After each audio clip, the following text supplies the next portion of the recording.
Good morning. This week we're going to be working on conditional statements. Just to give you an idea of how far we've gotten, we did sequencing and we finished that. And sequencing was basically just talking about the order of instructions that we're giving the computer. We talked about loops, which allowed us to repeat certain blocks of code. And then now we're talking about conditionals, which basically enables you to program the idea of asking whether a certain condition is met or not. So if this is true, then do this, otherwise do something else. And so this is one of the most useful concepts to use in coding. Okay, so in this video we're going to talk a little bit about that. I'm going to do 2 challenges, and then you'll be tasked with doing the rest. All right, let's get started. In lesson 11, this is what we're working on today. I'm doing challenge 6 right now. And you can see here that it's the same bumblebee activity where we're collecting nectar from flowers. But this time we have an extra block. We have if at flower do something. And so we can use this block to make our code more effective. Now, first, let me do this without using if statements.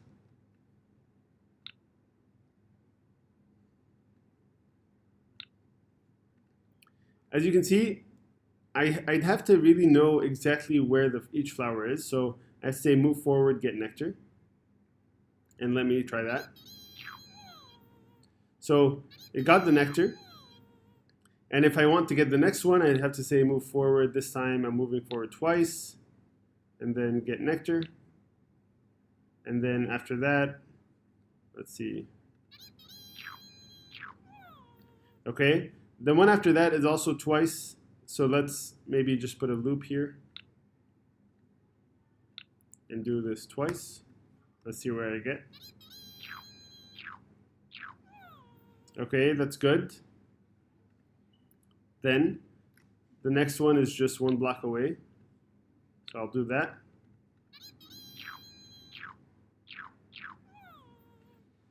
So as you can see, it's not the smoothest way to collect nectar and to do all of this. What I would like to do is use this block. And I can just say that I want to move forward. And if I'm at a flower, and the other option is honeycomb here for other levels. But if I'm at a flower, get nectar. Otherwise, just keep moving forward, right? And so with this one, I don't actually care whether or not there's a flower here because this block of code is going to check for that. And so all I need to do really is just put this in a loop. And I'm going to repeat this, 1, 2, 3, 4, 5, 6 times. Let's see how this works.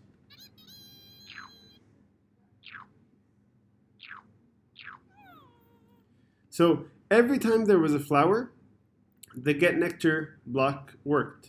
If there wasn't a flower, it didn't work. And focus on that this time. You can see that it only lights up when there is a flower.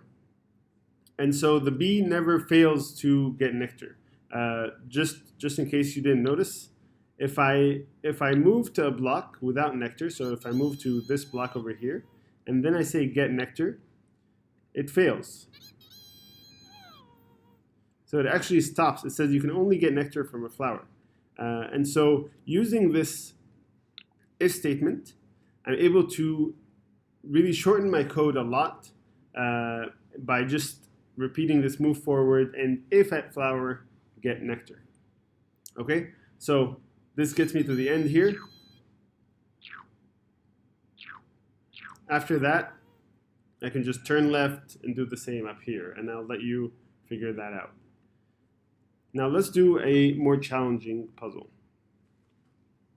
In this case, we're given clouds with a question mark on them. We don't know what's underneath the clouds. Only if you move into this block does it appear. So you'll see right now if I move forward, I'll get to see what's underneath the clouds.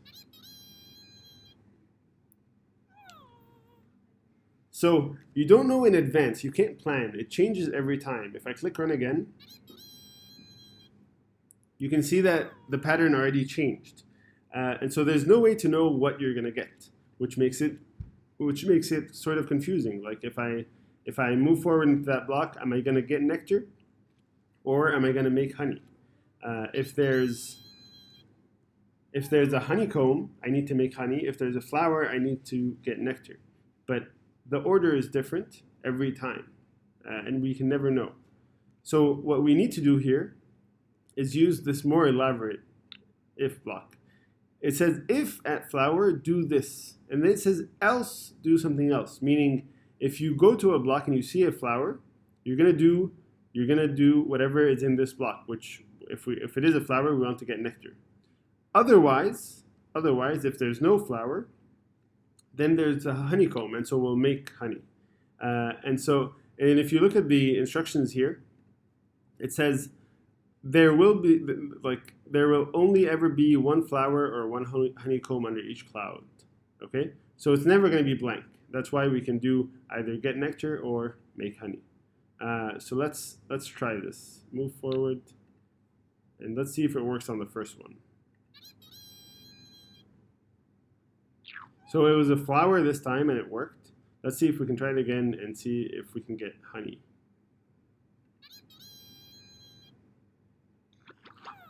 This time it was a honeycomb, and as you can see, the make honey block lit up because it didn't make nectar because there's no flower, and so it made honey instead. Okay, so all I have to do to finish this is really just put a loop that goes 1, 2, 3, 4, 5, 6, 7 times. It repeats 7 times, and it should work perfectly.